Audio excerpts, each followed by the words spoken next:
Let's start with the question. Are there any reason to delay leveling up?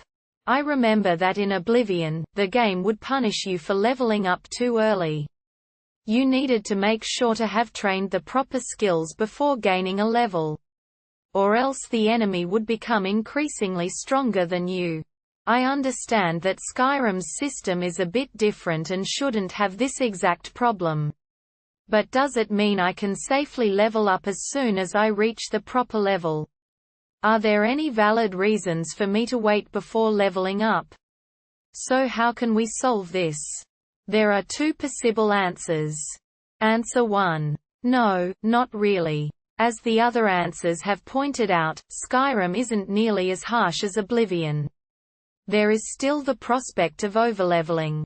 But I find that this is relatively easily recoverable. You can suffer through the hard bits by playing more carefully and strategically. Some of the others cite leveling smithing as a potential problem. But this is not the case, as smithing can be used to increase your weapon damage and armor resistance. If you find that the game has become too hard due to a higher level, you can spend some time leveling smithing. And the increases power in this regard will outweigh even the further levels potentially gained by doing this, as you will be able to make weapons obscenely powerful with enough effort. And the enemies cap out after a while, not increasing in difficulty further. This is proven by the prospect of making a skill legendary, which resets it to 15 even after doing this. Your armor and weapons provide you with enough momentum to get your weapon skills back on track after this, if you put enough time into smithing. All of the non-combat skills also provide you with easier means of acquiring gold, which can be spent on potions, trainers, and the like, which can make things significantly easier. In summary, no, overleveling isn't a major problem, and it is entirely recoverable via smithing, or potentially even stealth, for that matter. Answer 2. The contrast is largely how levels and skill affect your character in both games. Oblivion, all enemies scale directly to your level, everywhere you go, without limitation.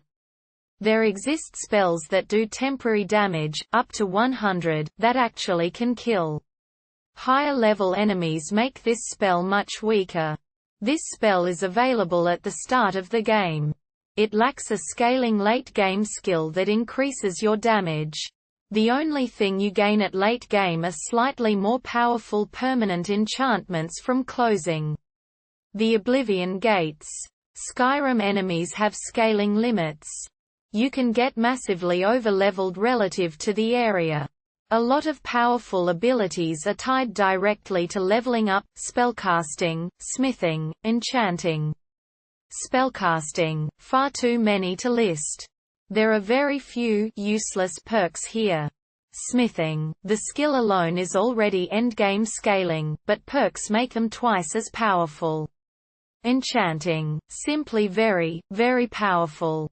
Even more powerful if you know that fortify spellcasting enchantments affects weapon charge use. Unlimited paralyze weapons are very OP. If you play Oblivion, the one way to make the game very easy is to stay at level 2 to 5. And use that 100 temporary damage spell. You'll kill everything using a trivial amount of magicka. But the enemies have no variety at that low level and will become super repetitive. If you play Skyrim, the way to make yourself super powerful is to ignore all other skills. And try to power level smithing. Then enchanting. At smithing 100, you'll be crafting iron weapons that will one-shot many enemies. And the armor will make you invulnerable to physical damage. Enchanting will then make you invulnerable to everything else. I hope these answers helped, and if they did, please drop a comment and subscribe.